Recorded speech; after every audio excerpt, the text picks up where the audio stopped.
Good morning to all of you. Welcome to math fry. आज के इस video में हम आप लोगों को सरलीकरण के कुछ महत्वपूर्ण क्वेश्चन को सॉल्व कराएंगे। क्वेश्चन को लगाने का सबसे आसान तरीका मैं बताऊंगा। तो देखते हैं पहला क्वेश्चन।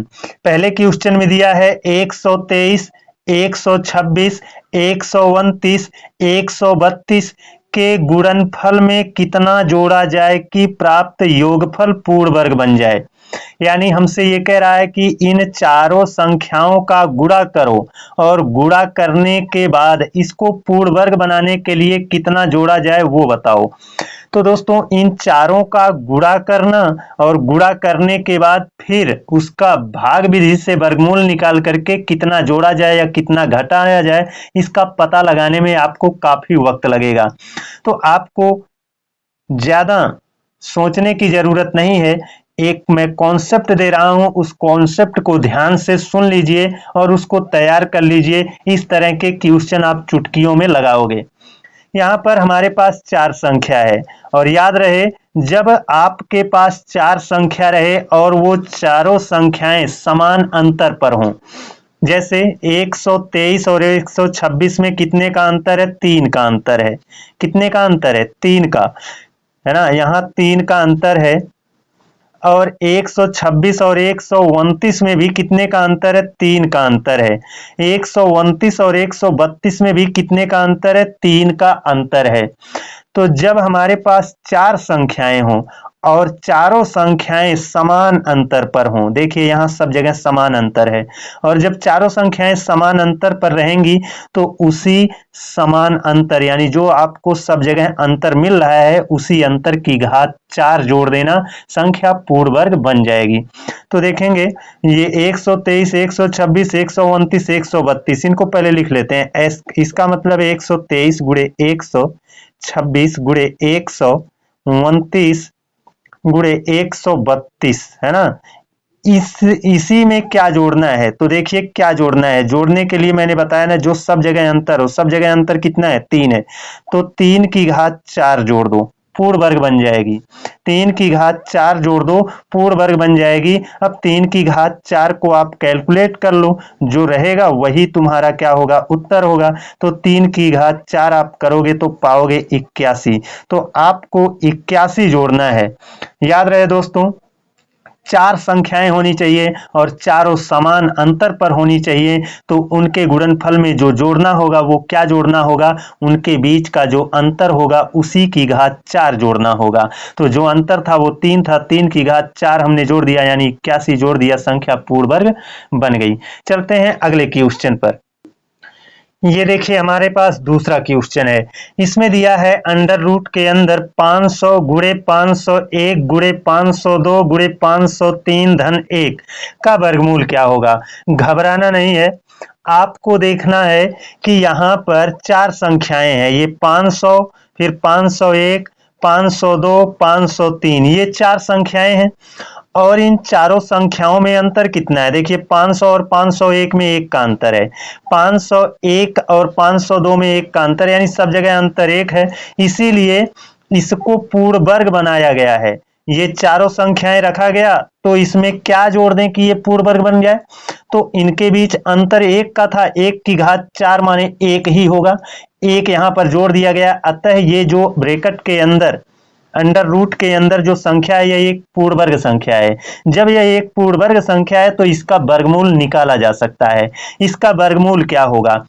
देखिए ऐसी संख्या का अगर आपको वर्गमूल निकालना हो ना, तो आपको पहली संख्या और अंतिम संख्या का गुणा कर लेना है और जो अंतर रहेगा उसकी घात 2 देना है। तो जो पहली संख्या है वो है 500, अंतिम संख्या कौन सी है? 503 है ना। इन दोनों का गुणा करके क्या जोड़ना है? अंतर की घात 2। अंतर कितना है? 500, 501 में अंतर है 1 का, यहां भी अंतर 1 का, यहां भी अंतर, यानी सब जगह अंतर 1 है। तो 1 की घात 2 जोड़ना है। बस 500 का 503 से आप आसानी से गुणा कर सकते हो। देखिए ये 500 वाला डबल जीरो रख लेते हैं, फिर 5 3 15, है ना। 5 तिया 15 हो जाएगा, 15 पूरा रख लेते हैं क्योंकि यहाँ पर 0 है, और 5 बचे 25, है ना। और इसमें 1 की घात 2 का मतलब 1 जोड़ना है, तो हो जाएगा 25 15 0 1, जोड़ लीजिए कितना हो जाएगा 25 15 0 1, 25 15 0 1 आपका ऑप्शन डी में दिख रहा है।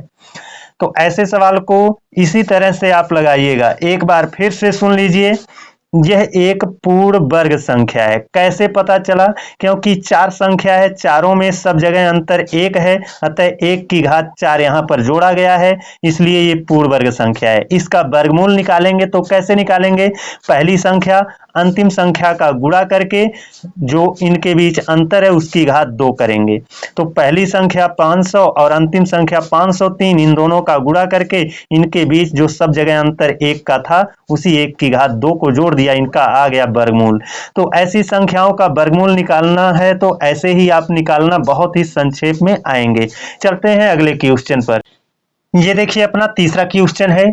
इसमें कहा है यदि x plus 2a, x plus 5a, x plus 8a, x plus 11a plus k into a की पावर 4 एक पूर्ण वर्ग संख्या है तो k का मान बताना है। दोस्तों अभी मैंने जो पीछे कॉन्सेप्ट बताया उसमें मैंने कहा कि अगर 4 संख्याएं हों और सब जगह अंतर उनका क्या हो, समान हो, तो क्या करना है, उसे पूर्ण वर्ग बनाने के लिए अंतर की घात 4 कर देना है। तो देखिए ये 4 संख्या है, ये एक संख्या, ये दूसरी संख्या, ये तीसरी संख्या, ये चौथी संख्या, और चारों संख्याओं में अंतर सब जगह सेम है। 2a देखिए x x तो बराबर है, x से तो क्लियर नहीं होगा कि कितना कम है या कितना ज्यादा है। तो 2a प्लस 5a, यहाँ 2a से यहाँ 5a हुआ है तो कितने का अंतर है, यहाँ पर 3a का अंतर है। 5a से 8a हुआ है तो यहाँ भी 3a का अंतर है। 8a से 11a हुआ है तो यहाँ भी 3a का अंतर है। x तो सब जगह सेम है ना। तो अंतर जो सब जगह मिल रहा है वो किसका मिल रहा है, 3a का मिल रहा है। अतः यहाँ पर अंतर की घात 4 रखी गई है, यानी के ए की पावर 4 जो है वो क्या है, 3a की घात 4 के बराबर है। तो 3 की घात a की घात 4 के बराबर कौन है, ये वाला है ना। ये यहाँ पर क्या रखा जाता है, पूर्ण वर्ग बनाने के लिए अंतर की घात 4 रखा जाता है, यानी यहाँ सब जगह जो अंतर रहा होगा उसी अंतर की घात 4 यहाँ पर है। और मैंने पाया कि सब जगह अंतर क्या है, 3a है, अतः 3a की घात 4 बराबर किसके होगा, ये k इंटू ए की घात 4। इसको सॉल्व कर लेते हैं क्योंकि ये घात 4 जो है ना वो इसकी भी है और इसकी भी है। तो जो 4 घात 3 की है वो 3 को 81 बना देगी, ए की पावर 4 इक्वल टू के इंटू ए की पावर 4। ए की पावर 4 कैंसिल हो जाएगा और के का मान कितना मिल गया, 81 मिल गया। के का मान कितना मिला है, 81 मिला है, यही आपका करेक्ट आंसर है। ऐसे ही आपको अपने परीक्षा में इस तरह के क्वेश्चन को हैंडल करना है। तो चलिए चलते हैं अब अपने अगले क्वेश्चन पर। ये देखिए चौथा क्वेश्चन है। इसमें दिया है x प्लस ए, x plus 3a, x plus 5a, x plus 7a plus 1296 एक पूर्ण वर्ग संख्या है तो a का मान क्या होगा। और पीछे जो कॉन्सेप्ट बताया गया है उसी पर बेस्ड है, बस थोड़ा सा इसमें ध्यान देना है। यहाँ पर ये पहला संख्या है, ये दूसरा संख्या है, ये तीसरा संख्या है, ये चौथा संख्या है। इन चारों का गुणा करें और क्या जोड़ें कि पूर्ण वर्ग बन जाए।